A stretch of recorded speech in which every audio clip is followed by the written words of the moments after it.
Kilala si Clarice de Guzman. Boses na malupit, ngiti na kay tames. Mula sa kanyang mga unang hakbang sa entablado, ramdam na ang kanyang husay at galing. Hindi lamang sa pagkanta, kundi pati na rin sa kanyang presensya, siya ay tunay na isang bituin. Ang kuwela soul diva ng Antipolo. Sa bawat awit na kanyang binibigkas, damang-dama ang emosyon at kaluluwa. Ang kanyang mga kanta ay nagiging tulay upang may pahayag ang kanyang damdamin at mga kwento. Mula sa entablado ng The Voice, nagningning ang kanyang bituin. Dito, ipinakita niya ang kanyang walang kapantay na talento. Ang kanyang mga performances ay nag-iwan ng marka sa puso ng bawat manood. Ang kanyang journey sa The Voice ay puno ng pagsubok, ngunit sa bawat hamon, siya ay nagtagumpay. Your Face Sounds Familiar ang nagbigay sa kanya ng corona. Sa palabas na ito, ipinakita niya ang kanyang versatility at kakayahang mag-transform sa iba't ibang iconic artists. Ang kanyang mga performances ay hindi lamang kahanga-hanga, kundi pati na rin puno ng puso at dedikasyon. At ngayon sa bahay ni Kuya, handa na naman siyang magpakatotoo. Sa loob ng bahay, ipinakita niya ang kanyang tunay na pagkatao. Hindi lamang siya isang mahusay na mga awit, kundi isang mabuting kaibigan at kasama. Sa loob ng bahay ni Kuya, masayahin si Clarice, palabiro, maalaga sa mga kasama. Ang kanyang pagiging natural at genuine ay nagbigay ng saya at inspirasyon sa kanyang mga housemates. Sa bawat tawanan at kwentuhan, siya ay naging isang mahalagang bahagi ng kanilang buhay sa loob ng bahay. Ngunit may lihim siyang iniingatan. Sa kabila ng kanyang mga ngiti at tawanan, may mga bagay na hindi niya agad na ibabahagi. Ang kanyang mga iniisip at damdamin ay minsan ay nagiging mabigat sa kanyang puso. Isang katotohanan na matagal nang nakakulong sa kanyang puso. Ang mga alaala at karanasan na nagbigay hugis sa kanyang pagkatao. Ang mga ito ay bahagi ng kanyang kwento na hindi pa niya lubos na naibabahagi sa iba. Isang katotohanan na handa na niyang ibahagi sa buong mundo. Sa kanyang paglabas sa bahay ni Kuya, dala niya ang lakas ng loob na ipahayag ang kanyang kwento. Isang kwento ng pag-asa, tapang, at pagmamahal. Clarice de Guzman, ang bida ng Antipolo, ay handa na magbigay inspirasyon sa lahat. Hindi bago kay Clarice ang mga hamon. Sa bawat kanta, sa bawat pagganap, lagi siyang nagbibigay ng lahat. Ang kanyang dedikasyon at pagmamahal sa musika ay kitang-kita sa bawat nota at bawat liriko. Hindi lang siya basta umaawit. Siya ay nagkukuwento, nagpapahayag ng damdamin, at nagbabahagi ng kanyang kaluluwa sa kanyang mga tagapakinig. Sa bawat pagtatanghal, nararamdaman ng mga manonood ang kanyang emosyon. Ang kanyang boses ay nagiging tulay upang may parating ang kanyang mga saloobin at karanasan. Sa bawat awit, may kwento, at sa bawat kwento, may puso. Sa PBB, hindi lang boses ang pinapatunay niya. Ipinapakita rin niya kanyang kakayahang maipugnayan at makipagkaibigan. Ang kanyang pagiging totoo at bukas sa kanyang mga kasama ay nagiging inspirasyon sa marami, kundi ang kanyang tunay na sarili. Sa bawat kwento at bawat pagbabahagi, ipinapakita ni Clarice ang kanyang kahinaan at kalakasan. Ang kanyang mga karanasan ay nagiging salamin ng kanyang pagkatao. Ang Clarice na hindi lang pang-entablado. Sa likod ng mga ilaw at kamera, siya ay isang simpleng tao na may mga pangarap at takot. Ang kanyang pagiging natural at totoo ay nagiging dahilan upang siya ay mahalin ng kanyang mga kasama at tagahanga. Kundi ang Clarice na puno ng pagmamahal. Ang kanyang malasakit at pag-aaruga sa kanyang mga kasama ay nagpapakitang kanyang malambot na puso. Sa bawat yakap at bawat salita ng pag-aliw, naramdaman ang kanyang tunay na pagmamahal. Sa bawat gawain, nakikita ang sigla ni Clarice. Ang kanyang kasiglahan at enerhiya ay nagiging inspirasyon sa kanyang mga kasama.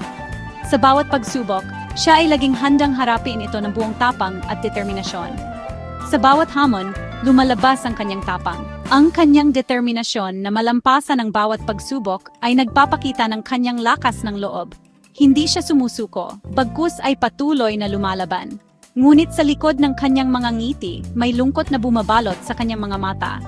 Ang kanyang mga ngiti ay maaring magtago ng kanyang mga pinagdadaanan, ngunit hindi nito kayang itago ang kanyang tunay na nararamdaman. Isang takot na baka hindi siya matanggap ng lahat. Ang kanyang mga pangarap at ambisyon ay laging may kasamang pangamba. Ngunit sa kabila ng lahat ng ito, patuloy siyang lumalaban at nagpapatuloy sa kanyang paglalakbay. Malalim ang pinagdaanan ni Clarice. Sa bawat ngiti na kanyang ipinapakita, may mga sugat na hindi nakikita. Ang kanyang mga mata, bagaman puno ng liwanag, ay nagtatago ng mga kwentong puno ng sakit at pagdurusa. Mga laban na tanging siya lang ang nakakaalam. Mga pagsubok na hindi niya maibahagi kahit kanino. Sa bawat araw na lumilipas, dala-dala niya ang bigat ng kanyang mga lihim. Mga luha na sa gabi lang niya naiibsan. Sa dilim ng gabi, doon lamang siya nakakahanap ng lakas upang ilabas ang kanyang mga hinanakit. Ang bawat patak ng luha ay simbolo ng kanyang mga pinagdadaanan. Ang lihim niya, parang dagat na malalim. Walang nakakaalam kung gaano kalalim ang kanyang mga sugat, kung gaano kabigat ang kanyang mga pasanin. Ang kanyang puso ay parang karagatan na puno ng misteryo. At sa bawat araw na lumipas, palakas ng palakas ang mga alon nito. Ang kanyang mga emosyon ay parang mga alon na hindi mapigilan, patuloy na lumalakas at bumabagsak. Isang gabi, habang nag-usap ang mga housemates, nagbukas ng puso si Alisa. Sa kanyang mga salita, naramdaman ni Clarice ang bigat ng kanyang sariling mga lihim. Kwento tungkol sa kanyang nakaraan, mga sakit na nalampasan. Ang bawat salita ni Alisa ay parang salamin na nagpakita kay Clarice ng kanyang sariling mga sugat at pagdurusa. At sa sandaling iyon, naramdaman ni Clarice na kailangan na rin niyang maging malaya. Ang kanyang puso ay nagkaroon ng pag-asa na balang araw, siya rin ay makakalaya sa mga tanikala ng kanyang mga lihim. Tumahimik ang lahat, nakatingin kay Clarice. Ramdam ang kaba sa ere, huminga siya ng malalim. At sa wakas, binasag niya ang katahimikan. Mga kaibigan, may gusto akong sabihin sa inyo. Matagal ko na itong tinatago, natatakot ako. Pero alam kong kailangan ko ng maging totoo sa sarili ko. At sa inyo, tumigil siya. Pinipigilan ng mga luha. Ako ay isang lesbian. Luha at pangamba, tila tumigil ang oras. Walang nagsalita. Makikita sa mukha ng ibang housemates ang gulat. Ang iba naman, bakas ang pag-aalala. Si Clarice, nanginginig ang mga kamay. Hindi niya alam kung ano ang magiging reaksyon nila. Unang nagsalita si Esnir. Ate Klang, okay lang kami. Tanggap ka namin. Sinundan ito ni Dustin. Oo nga, Clarice. Walang magbabago. Nandito lang kami para sa'yo. At isa-isa, nagpahayag ng suporta ang mga housemates. Yakap ng pagtanggap. Niyakap si Clarice ng mga kasama. Mga yakap na puno ng pagmamahal at pagtanggap. Sa unang pagkakataon, naramdaman niya ang tunay na kalaya. Wala na ang bigat sa kanyang dibdib. Napalitan ito ng saya at ginhawa. Salamat, naiiyak na sabi ni Clarice. Salamat sa pagtanggap.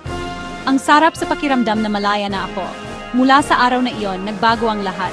Hindi na lihim ang katotohanan. At mas masaya si Clarice. Isang bagong kabanata. Mas lalong naging totoo si Clarice. Mas malakas, mas inspirasyon sa kanyang mga kapwa housemates. Ang kanyang kwento, nagbigay ng pag-asa sa mga taong natatakot na maging totoo sa sarili. Sa bawat araw na lumipas, mas lalong nakikilala ng mga tao ang tunay na Clarice. Hindi lang bilang isang singer, hindi lang bilang isang artista, kundi bilang isang tao na may ginintuang puso at matapang na kaluluwa. Aral ng katotohanan.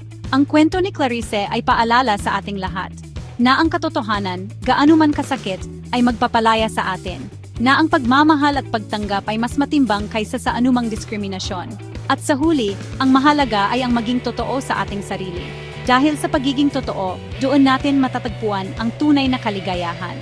At iyon ang pinakamagandang regalo na maibibigay natin sa ating sarili.